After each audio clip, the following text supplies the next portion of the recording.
And we're back, ladies and gentlemen, just about ready for game number 2, but not quite there yet. Do have a little bit of technical difficulties on the side of CMU to attend to. Doublelift did know that, maybe could have been a problem with his PC, is why we froze up in that mid-game. Hard to say the word mid-game when we really didn't get that far into the game, but yeah, when the freezes up started happening around the 10-minute mark, I believe it was due to a computer issue with Doublelift, and so should be ready to go pretty soon here, and we'll get on through that. But holy cow, still a lot to talk about. What a game coming out from the side of Robert Morris. Not exactly what we could call close or competitive, but certainly making a showing, and that's sort of what you expect, right? This is, for the North Division, the number 1 seeded team versus the number 16 seeded team, and these sort of things do happen from time to time, but you can't sleep on any team. There is the any given Sunday in league, and that does apply. I've seen plenty of phenomenal teams loosen the reins, give an inch, and then have people take an absolute mile, so it does come through. Sometimes not what we may be expecting here at home, but we'll see what all does happen. Still just waiting on Doublelift. It is a quick restart, so depending on the year of that computer, could be any time between 60-second and 8-minute boot time. The old spinning hard disk running, Windows Vista. I don't actually even know if League supports Windows Vista. That would be interesting. Someone tweet me and let me know if League supports Windows Vista, because I actually may have an old Vista machine I could carry around. That's a terrible idea. No one should ever do that. Either way, interested to see what comes of game number 2. The ready comes out from the side of Robert Morris here. Still waiting to hear from over in the CMU camp, and looks like they're trying to figure out something with a substitute maybe, and so we're still just on the fence here. Hopefully we'll figure out what's all gonna come of this before too long. I'm curious to see the draft, right? The draft, I think, is gotta change up just a little bit from the side of CMU. Assuming you're coming at this seriously and looking to prevent the same snowballing effect that happened last game, I think you got to try to pick yourself very competitive lanes. And then when you've got competitive lanes, make sure you're banning out any and all aggressive junglers you can think of. And I know that's a lot easier said than done, but seriously, they're on the blue side this time. I would not be surprised to see some teams take the mentality of, okay, we're going to ban 3 aggressive junglers, and we're going to pick up a 4th one, right? Because you have to find some way to keep Mordio, this challenger player, from running all over you with the Rengar. At least that one's got to be banned. Kha'Zix as well, likely still going to be taken out of that one. Then maybe just Lee Sin to boot. I don't know what this guy plays. I don't know if they've done their homework on him or not, but regardless,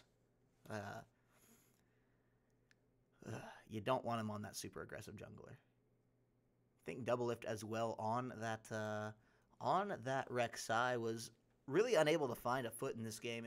I mean, all of the side of CMU were unable to find a foot. Kind of goes without saying, but was the only member of his team with a kill. Kind of got a very big blessing in that kill, and just was unable to turn it into anything. And I think that's the biggest criticism for the side of CMU and Doublelift there is we've seen them play before. We've seen them actually come back from really nice deficits.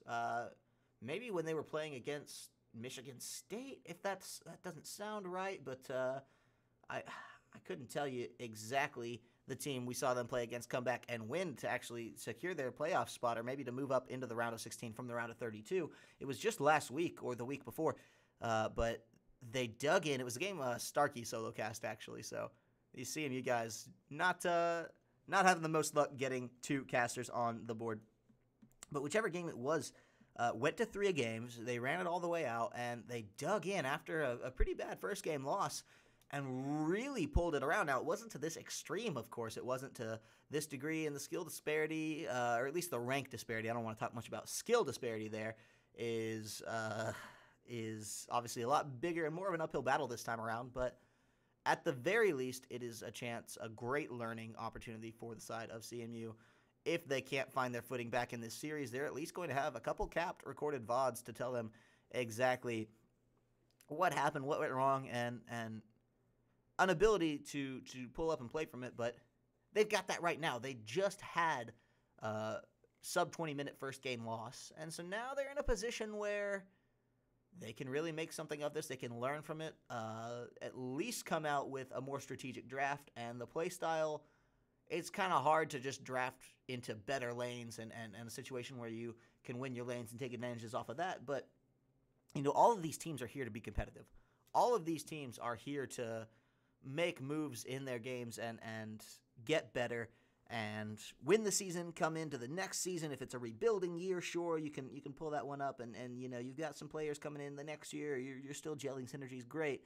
But as a learning opportunity and a chance to improve, I believe this is one of the best chances that CMU is going to get all season long, perhaps the most valuable game they've played, and it's unfortunate that they run headlong into this wall that is RMU. These guys undefeated, I believe, in their run so far. They may have bide through the round of 32 as well. Couldn't tell you that one for sure. I'll try to figure out here where exactly what their I'm pulling up the division now that they ran through for their own bracket. Yeah. Okay, so I can get this on your screen here. It's going to be Robert Morris was up against in the same division as Kentucky, who we saw also just be a hugely formidable threat. And then, you know, they came through, won all of their games, didn't drop a single series to anybody, 4-0 through their group to come now into the round of 16. And I do believe they were bide right on through. So all in all, a team that's not suffered any losses yet. And I'm excited to see what that turns into, because seed number 2, Maryville, is in the same division here, and if these two teams are on a clash course, I want in. I want to see what comes of that game. Well, it does look like Double Lift is ready, and that should mean we are something close to ready as well on this side from production. So, gonna give them the green light. Hopefully, it's something they can pick up and get in onto. Ready for this champion select. We'll see if it goes into picks and bans just yet. Reasoning behind that, for any of you guys curious at home, Double Lift saying it's spring break over there in the side of Michigan. I don't know how springy it feels this time of year in early March up that far north, but regardless, it is their break. He's got the laptop not at the general dorm setting, it seems like, so should be at least understandable, if not condonable, in that sense. And look at here, ladies and gentlemen, we are ready. We are getting into game finally between the side of Central Michigan versus Robert Morris. It will be Central Michigan here on the blue side. This time the picks and bans, the first pick, the draft pacing is all up to them, and we'll see what they decide to come through and ban.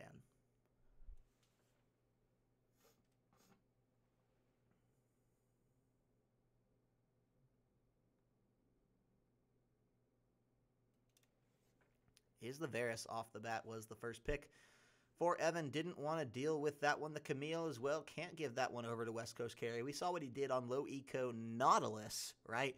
We saw what he was able to do on a champion that doesn't even, you know, fall into our conversational consideration in the early game and spin it out of control like mad. So they do keep relatively consistent bans. It is this time the Varus in lieu of, oh gosh, who was it? Maybe the Kha'Zix banned last time. I think they banned out the bug in that last round just to make sure he didn't come through. And this time he's an option. And so I don't think it makes too much of a difference for Mordio. Rengar and Kha'Zix are so stylistically similar. They do obviously have quite a few changes about him in their kit, but they opt for Nami first pick, and that's an interesting one to grab on the first side if you are blue. You generally take that first pick to really pull in something big for denial. And so unless Shady is known as a Nami player, it's odd to me. But not unprecedented. They did pick their support in the first round of the draft last time as well, along with jungle, so wouldn't be surprised if Doublelift picks his jungler next, but we do have to wait for the side of West Coast Carry and Mordio to lock in their teams to draft round 1 for Robert Morris. We'll see what comes of it.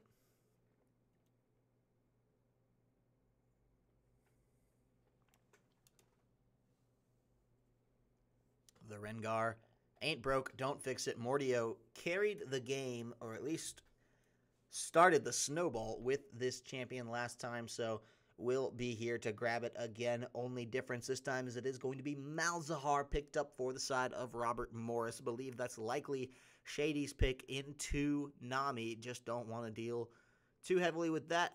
Has a lot to counter her. The built-in spell shield is going to be great for some of those bubbles. He's not going to have all the peel in the world, but we saw Shady run rampant on a non-peel support last time.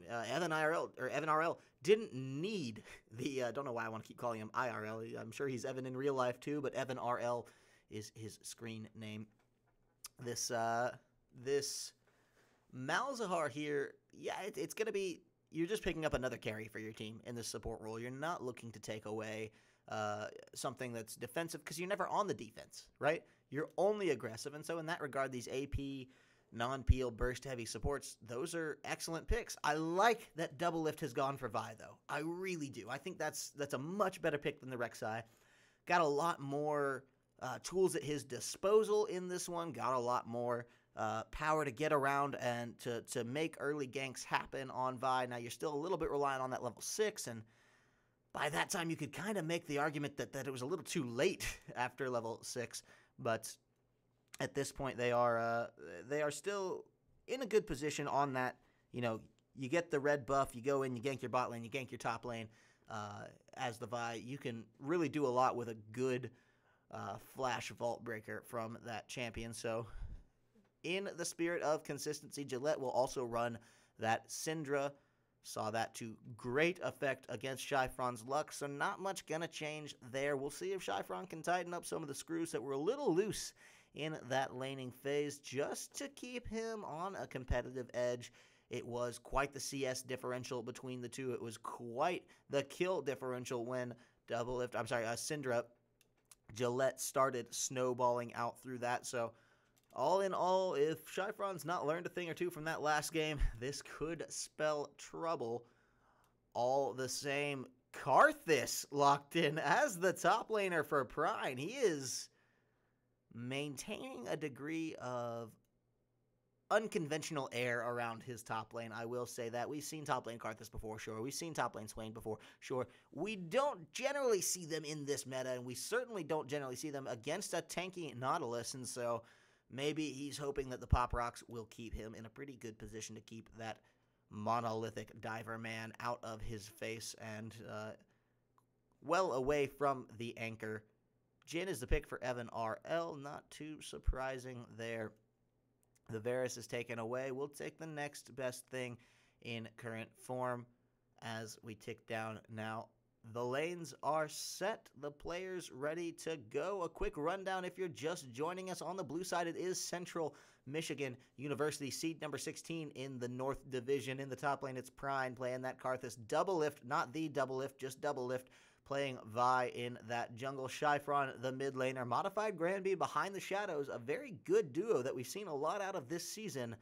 And now they are up against one hell of a match because it is Robert Morris University on the other side. That means it's West Coast Carry in the top lane with Nautilus. Mordio playing Rengar yet again. Had an explosive game on that. Syndra being played by their mid laner Gillette, a very talented player. Evan RL and A Shady rounding out that bot lane. The only two members to change their champions from the last game, and one of that was because it was mandated. They had to get rid of the AD over there and change something up, so it will be Jhin coming through and Malzahar the pick for Shady. Just a little bit of comfort on that. Well, ladies and gentlemen, as we tick out these last couple minutes of the delay here, just to make sure there's no ghosting on any streams, everyone's playing fair, clean, fun game of League of Legends, as it should be. I'm going to kick it over to some of our commercials from some of our sponsors here. Please don't go anywhere. We'll be back in just 2 short minutes. Ben, Sam, and Ken are on separate journeys to defeat the menacing Vile Dragon. But let's just say luck isn't on their side. If only there was a way for them to find each other and band together. Well, that's why there's Band. It's a mobile app that allows people to come together using common interests. With Band, you can find fellow gamers, chat, schedule gaming sessions, and conduct polls. Stage epic battles with friends while sharing videos and photos along the way. So try Band today. Band. Be together.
Only $14.99.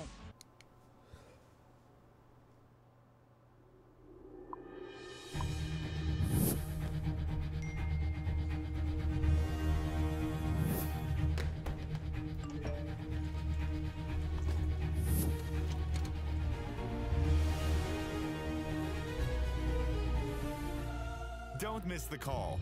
Download Band. Communication made easy.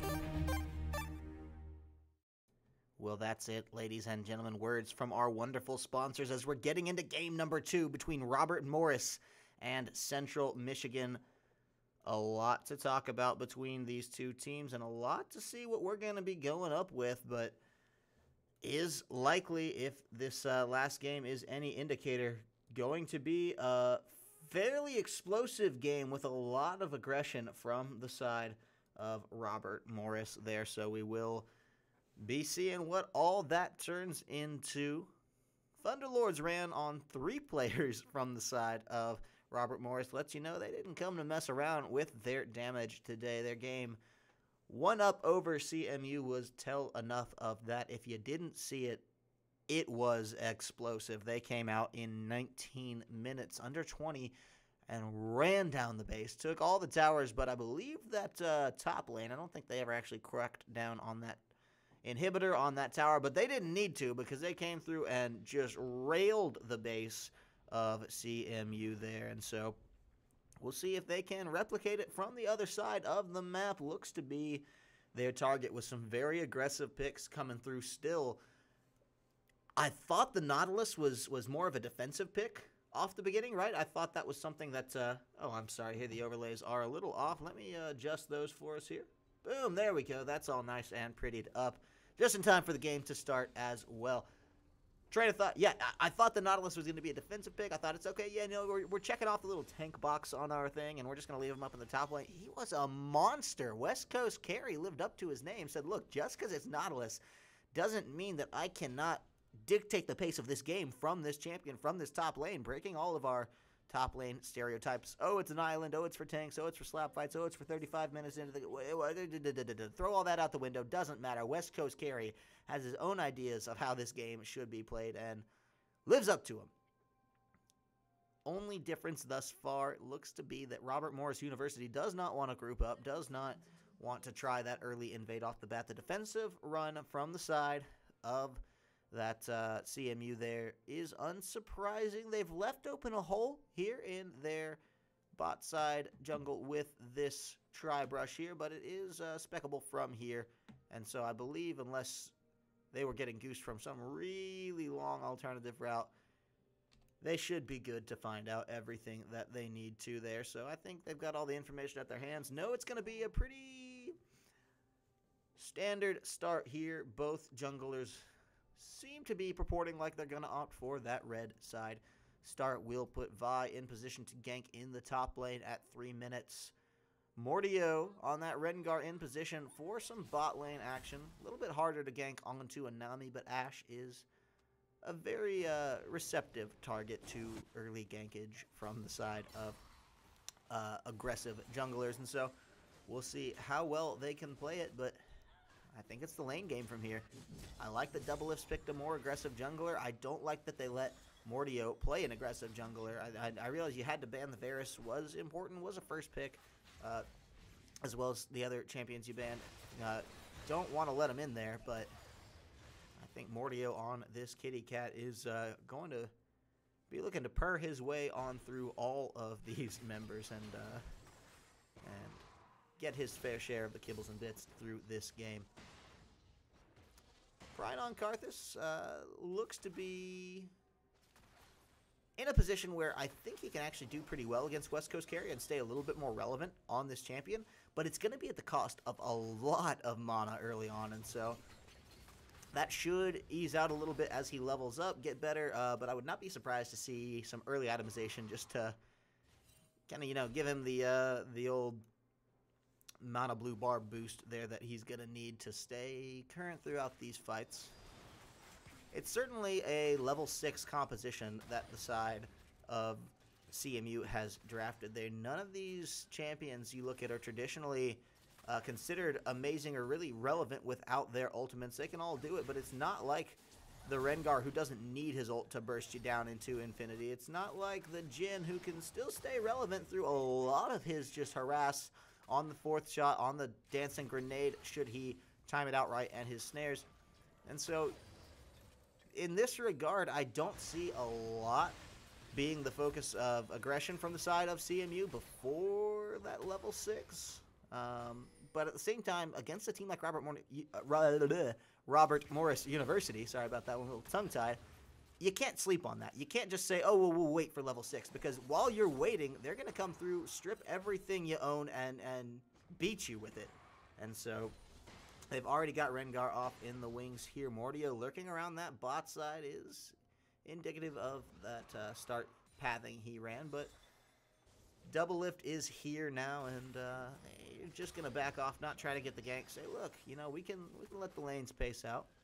The CS is a lot more even this time around. It was, last time we checked, Shyfron was only about 10 when Gillette was coming up into the mid-20s. And so to be here, just a couple CS on his tail this time around, a better laning start for the side of Central Michigan here. And that's commendable. They've come into the draft and coming through the game knowing, hey, there's some things we can tighten down, some tweaks we can make just to stay relevant, you know.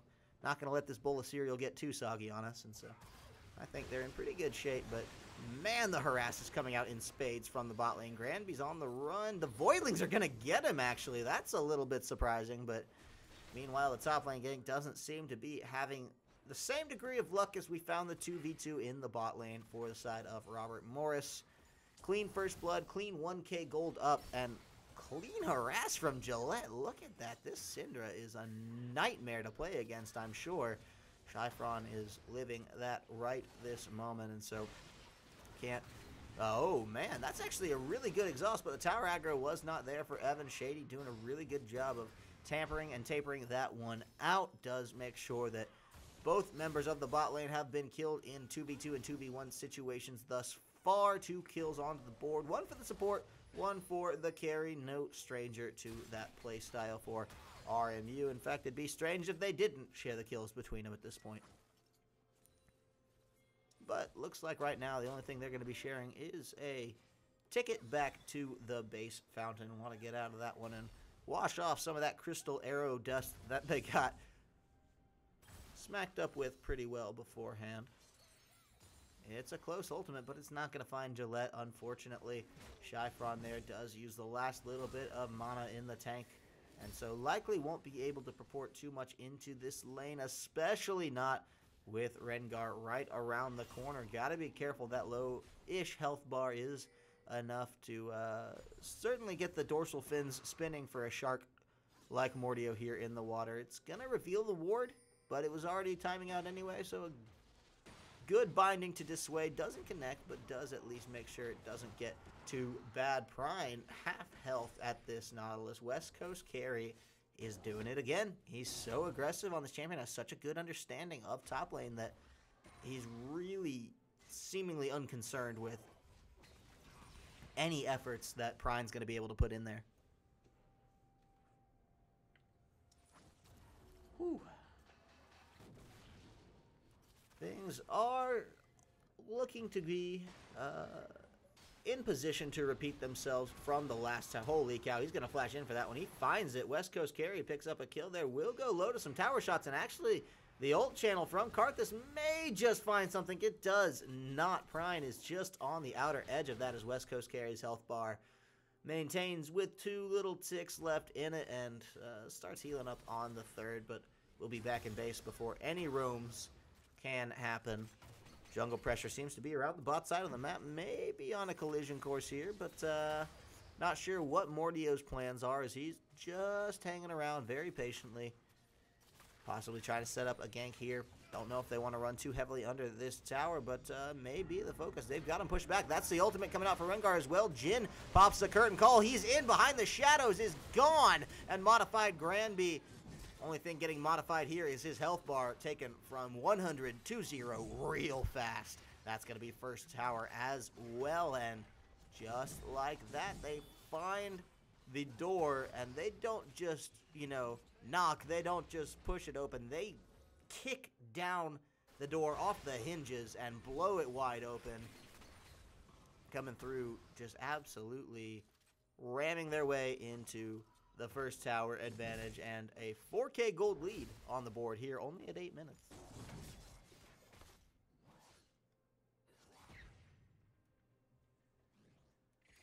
A little bit of time to catch their breath from the side of RMU.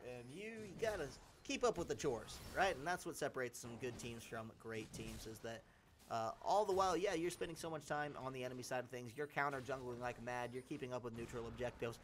You still got to come out and get the old broom once in a while and dust out your own jungle, and that seems to be Mordio's plan here, and it's the reason he's doing so well in this gold game. Look at this. Shyfron is going to be absolutely blasted, but he's got so much support. Does have the barrier to get out of there, does have behind the shadows, doing everything he can to heal him up, and we're unable to turn that for the side of RMU. It was supports and mid laners coming up. Now we've got a little bit more of a party building as everyone's just trying to get a slice of this mid lane pie. It's been sitting on the windowsill. You know, everyone's catching the smoke trails and levitating toward it like in an old cartoon. But top lane, the new focus. And West Coast carries there. Let's see. I think they're just going to push this minion wave right on up and try do get the blast cone to get out, and it looks like it's just going to be a pretty good reset on the wave here. They've got the full-on lane swap with Evan and Shady in that top side, and we're going to see how much attention this garners from both teams.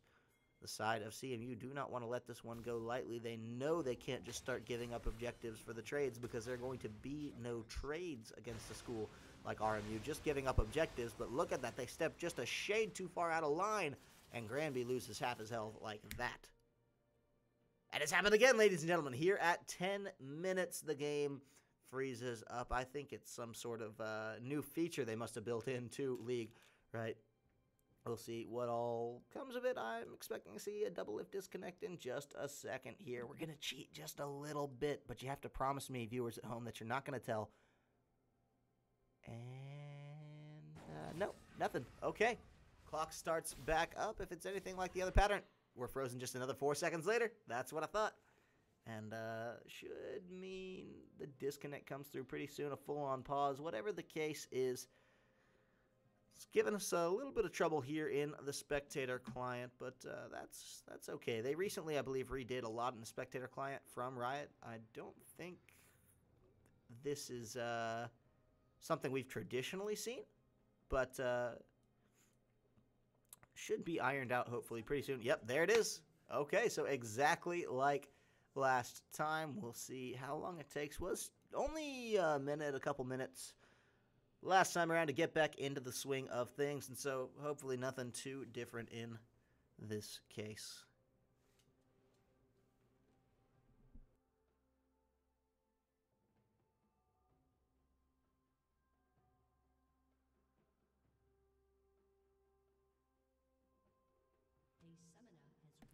And he's back on that one, just ticking out the timer. Looks like the pause timer jumped a little bit because we're down to 28 now. I think it was counting the time that we may have been frozen just staring at the screen prior. And so in that regard, actually not too much of a change in the bug, just a little bit of a visualization error. But with the reconnect should be coming through with the unpause pretty soon. Double lift level 6 in the top lane, unpaused, ready to get going. We're just waiting on the last ticks through. And unfortunate that we've had this happen 2 games in a row for all you viewers at home, but all the same, is fixed now, and hopefully if it's any indicator like last game, won't be coming through again. I think that was just in part due to last game closing so soon. It was only 9 minutes from now in the last game that they were kicking down the Nexus towers and destroying the base, and so we'll see if the side of RMU can replicate it. There's Shyfron getting caught right on the edge of the dredge line. The corner of the anchor hits Lux in the side there and is enough to take out that champion. Double lift here, though, is going in, is trying to find another kill this time around. Was the only kill for his team last time. This time it's given over to Prine in that role as Karthus. Shadows is not going to be making it out of this one alive. Mordio says, I'm going to make sure of that. And as much as Prine wants to chase, I think that would be ill-advised, especially while there's so much pressure circulating around this mid lane tower, this bot lane tower. Even the top lane tower is getting its wave pushed in pretty well. So behind the shadows has Nami for the side of CMU, but wave control is in the favor of RMU at this point. Robert Morris in Illinois. The Eagles are flying high this game.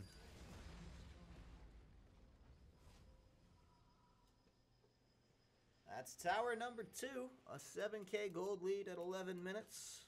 Don't believe it was this far gone. I believe around 11 minutes we'd already seen a 10K gold lead last game around, and so the side of CMU's been doing well to stop the bleeding, and they've figured out, you know, a couple. Ooh, the flash dredge line doesn't connect, but the ult's there in the face as well. Shyfron means getting stunned up in the combo. Gillette takes the kill.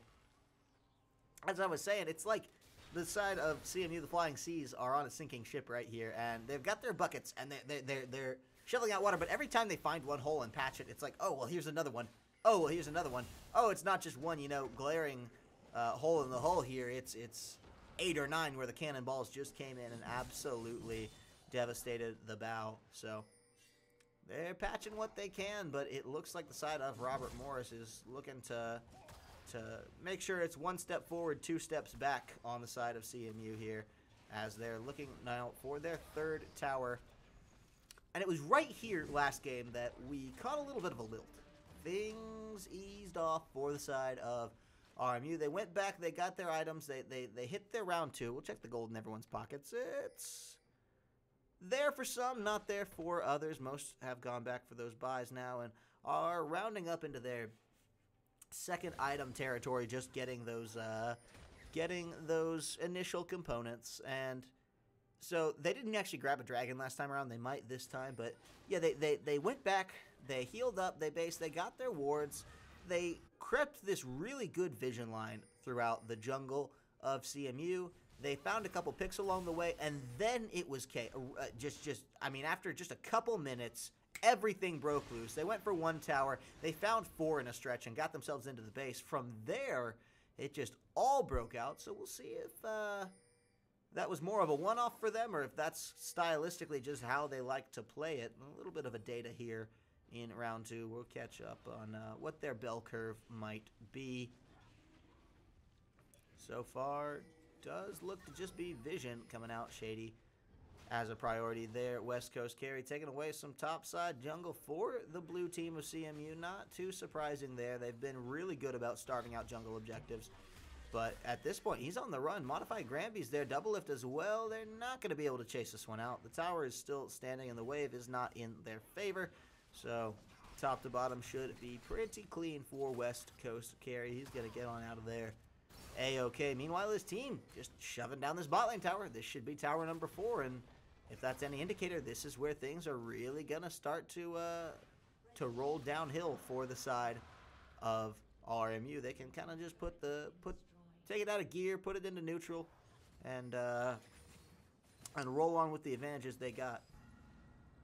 Not the best analogy because they're putting a lot of gas down everywhere on the map. This is one instance of that. Shyfron dying for the third time. And this tower looks to be the focus. Top lane as well. The split push rounding up from Nautilus. Doesn't have any traditional split push itemization yet, but doesn't need it because he's so strong and so far ahead of everybody else that could even come near him. He's got, as a top laner, more CS than the enemy AD, and that's just not what you like to see. Only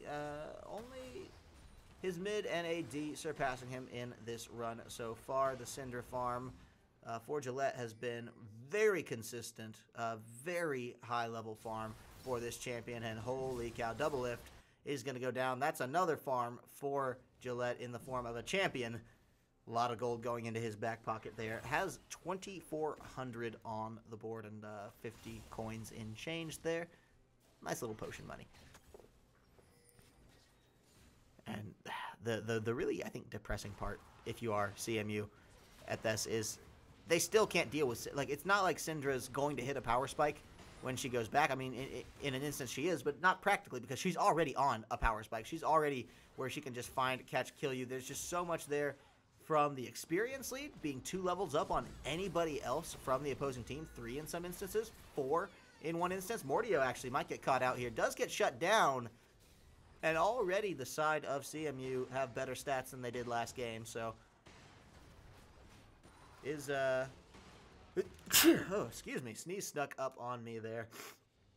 The side of CMU does have better stats than they did last game, and that's at least worth a pat on the head. This is got to be pretty demoralizing for him. Mental fortitude is so important in League of Legends, and you know, CMU has shown it in plenty of their previous series, but I feel it's a little unlucky that the matches they get on stream is, okay, one's Maryville, and that's, of course, a Maryville game, and ends exactly how you would expect it to.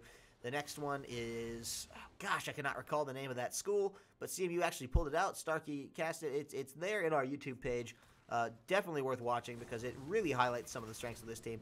And then here they are against Robert Morris, right? Robert Morris, the school that's just, they've got so much infrastructure for this. They offer scholarships to players for League, for crying out loud. I mean, they have it going on as a university, and that's an excellent thing, but not if it's CMU, not if you're the one on the receiving end of that business. And so for these guys here to catch that on our, ooh, that's a flash in. Double Lift wants to go for Gillette. They're going to try to combo it up, but the wave does not connect from Nami. Doesn't matter. Gillette killing spree.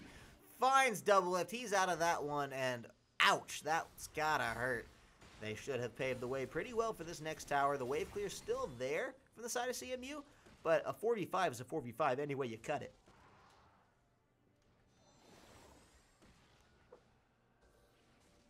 Is looking like they're going to be able to find this tower on this wave. No problems, no questions asked.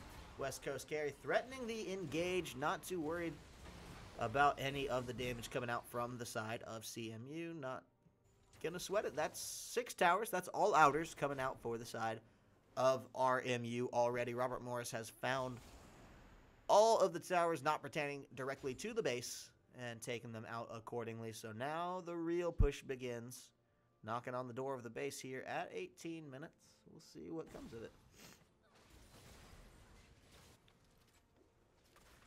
It's a wave reset. They want pressure pushing across the board. That's a very important thing to note. If anyone out there from the CSL is looking like they're going to be playing RMU down the line, has a chance, if anyone from the Maryville side of things is watching today, or in the round of 8, the opponent that's likely slotted to find RMU here, take notes of how good their wave control is, because that, I think, is one of the tools at their disposal that they give themselves to really crack down on the base when they start to add a little bit more pressure and tighten things out. It's that they've already got waves pre-pushing just about everywhere off the back of some very cleanly won lanes, because right now they'd have to send 4 or 5 members down just to deal with Gillette, and even then it's no guarantee.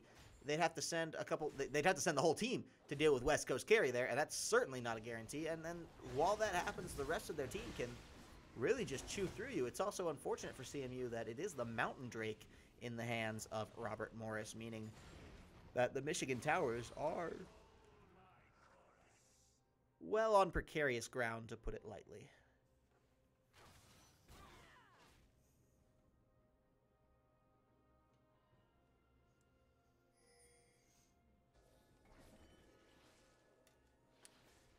Rift Herald returns to the Void as we're getting ready to crest 20 minutes on the board. Means that we've got a little bit more to talk about than we did last game, particularly in the manifestation of the Baron. Don't know if Robert Morris really feels like that's something they need to continue out with this game, but it's certainly something for the side of CMU that they can maybe try to sneak away. That's going to be bad, though. Behind the shadows. Gets a 4-man wave, but there's no one there to follow up, and his health bar is taken out instantaneously.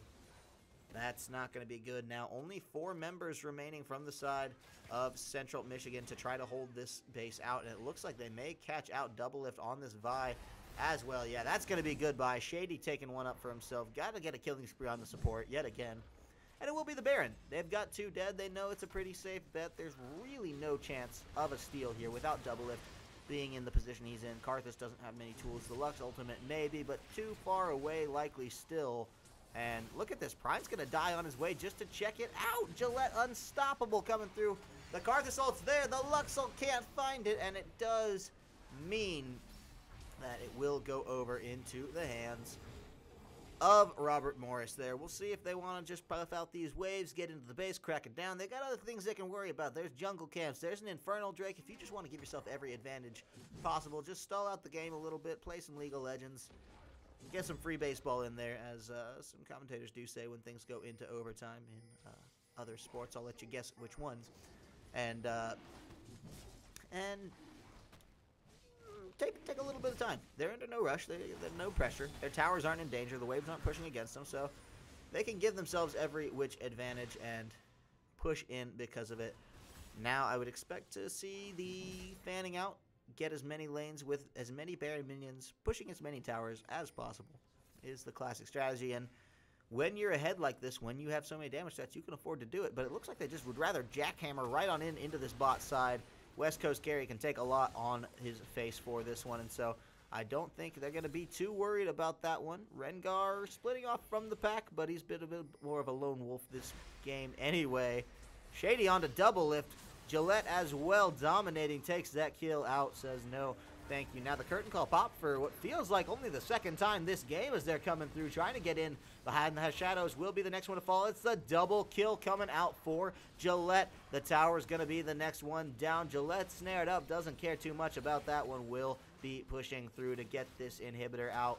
And they've already primed it up from the side of Mordio. He's been there getting this next one ready, so they're just going to turn, find the next inhibitor. That's 2 down, and they might want to make a base run here. The super minions will be coming soon. The Baron minions are here now, and Gillette is legendary to boot. Mordio off in the wings. Can he find it? We'll see.